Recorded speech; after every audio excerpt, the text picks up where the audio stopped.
पिछले 2-3 दिनों से सोशल मीडिया पर ये तमाम फ़ोटोज़ देख रहे होंगे और इसको लेकर आम पब्लिक के अलावा रेलवे एम्प्लॉयज़ के मन में गुस्सा भरा हुआ है और उन सभी का एक ही सवाल, आखिर ये हादसे कब तक होंगे और कौन इसके लिए ज़िम्मेदार होगा। तो चलिए शुरू करते हैं आज का ये वीडियो। चैनल को सब्सक्राइब करने के साथ वीडियो को एंड तक देखिए, जहां आपको इस हादसे से रिलेटेड बहुत सारी इन्फॉर्मेशन मिलने वाली है।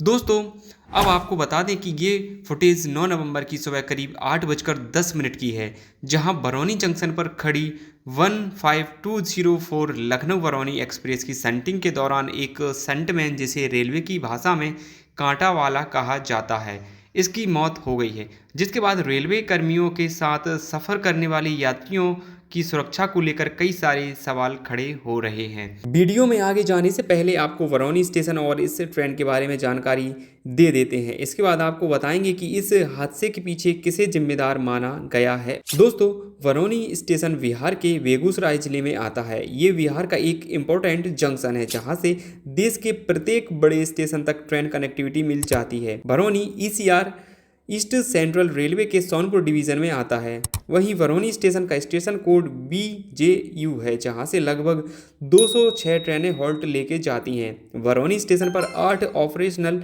प्लेटफॉर्म भी हैं।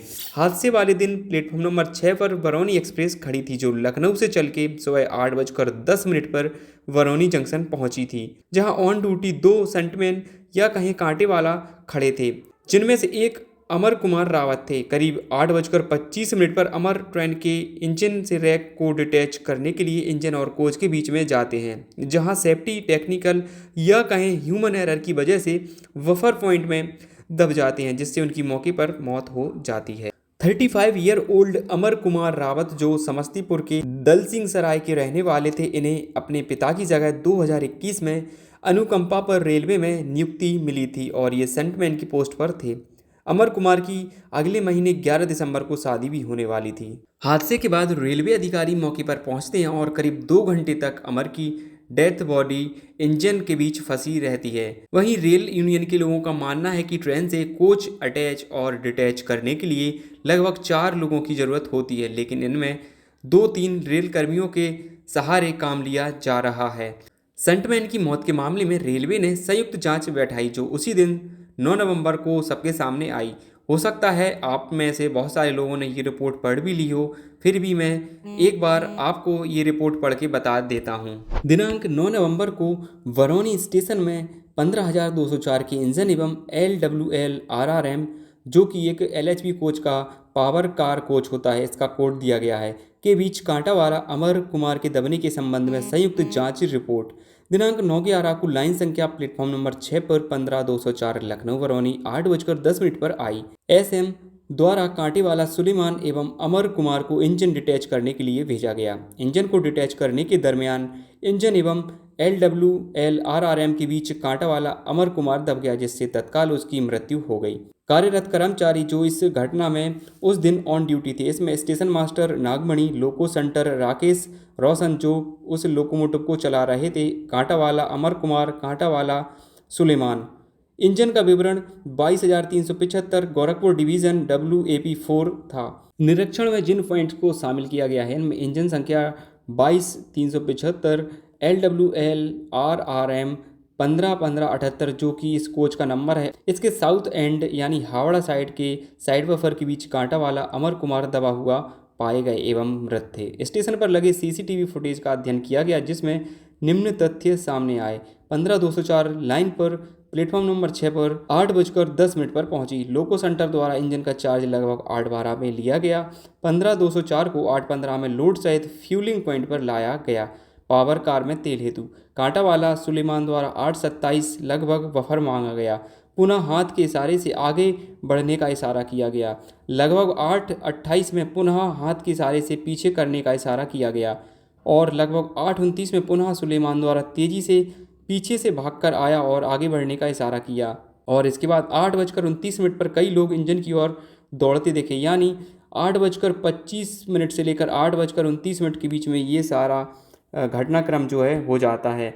इंजन एवं पावर कार LWRRM का CVC डिटैच समय 10:15 पर करके सब को निकाला गया। 11:10 में बॉडी को ट्रैक से हटाया गया एवं 12:15 में एम्बुलेंस के द्वारा पोस्टमार्टम के लिए भेजा गया। रिपोर्ट में दिए गए निष्कर्ष की बात करें तो इसमें अधो हस्ताक्षरी द्वारा घटना का अवलोकन, CCTV फुटेज, गवाहों के बयान एवं उपलब्ध एविडेंस के आधार पर इस निष्कर्ष पर पहुंचे हैं कि कांटावाला मोहम्मद सुलेमान एवं कांटावाला अमर कुमार के बीच उचित समन्वय एवं सामंजस्य की विफलता के कारण भ्रम की स्थिति में लोको सेंटर को गलत संकेत मोहम्मद सुलेमान द्वारा दिया गया इशारा दुर्घटना का कारण बन गया। यानी पूरी जिम्मेदारी जो है इसमें मोहम्मद सुलेमान संटमैन कांटावाला बरौनी की बताई गई है। हादसे की रिपोर्ट के बाद सोनपुर DRM ने घटना पर दुख जताया और अमर के घर वालों को रेलवे रेगुलेशन के मुताबिक मुआवजा देने की बात कही। अब इस पूरे मामले को कुछ लोग धार्मिक एंगल देने की कोशिश कर रहे हैं और हिंदू मुस्लिम रेल जिहाद जैसे चीज़ों को लेके कॉन्स्पिरेसी छिड़ गई है। वहीं दोषी ठहराए गए कांटेवाला सुलेमान का कहना है कि उन्होंने कोई रॉन्ग इंडिकेशन लोको पायलट को नहीं दिया। वैसे ये बात नई नहीं है। 2 जून 2023 में उड़ीसा बालासोर ट्रेन एक्सीडेंट के दौरान भी रेलवे जिहाद जैसे वर्ड का यूज़ किया गया था। ट्रेन कोलैप्स के पीछे रेलवे ने 3 official accused Arun Kumar Mahanta senior section engineer signal, Mohammad Aamir Khan section engineer, Pappu technician को दोषी माना था। इसमें कोई मतलब ऐसा नहीं था कि ये हिंदू है ये मुस्लिम है तो इसको ही पूरा जो है दोष दिया जाए। लेकिन इंडियन रेलवेज या दूसरी जांच एजेंसी किसी का रिलीजियस देखकर एक्शन नहीं लेती। एक्चुअल में जिसकी गलती होती है उसी को प्राइम सस्पेक्ट बनाया जाता है और यहाँ बरौनी वाले केस में भी रेलवे अधिकारियों ने अपनी इन्वेस्टिगेशन में मोहम्मद सुलेमान को गलत कोऑर्डिनेशन के चलते दोषी माना और उसे सस्पेंड कर दिया। लेकिन आप ही बताइए क्या किसी सस्पेंशन से ये हादसे रुकेंगे? मेरे हिसाब से तो नहीं। ज़्यादातर रेलवे हादसे सेफ्टी या टेक्निकल फेल्यूर और एम्प्लॉयज़ कम्युनिकेशन या उनकी लापरवाही से होते हैं।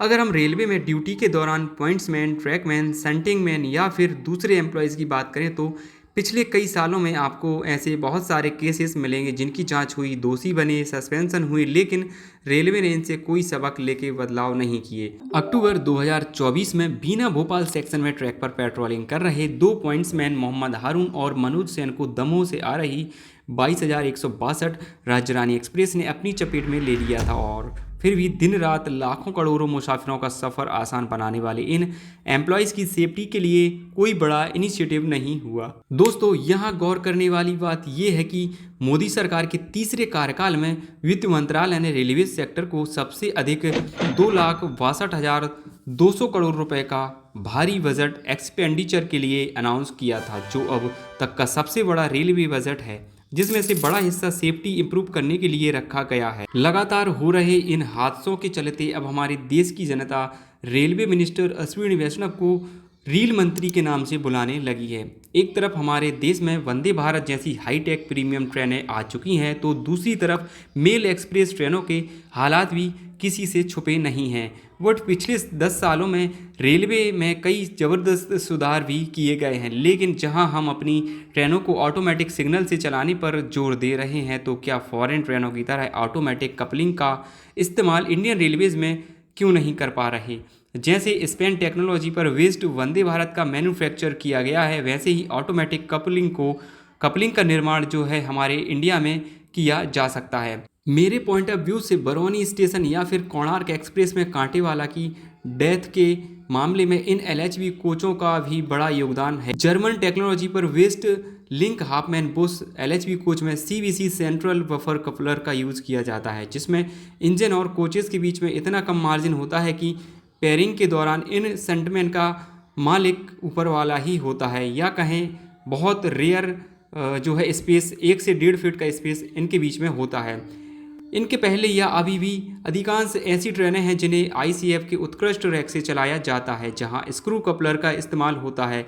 ये ICF समय के साथ भले ही पुराने हो गए हों, लेकिन इनके और इंजन के बीच लगभग 3 फीट का मार्जिन इंजन लगाने और हटाने के काम को थोड़ा आसान बना देता है।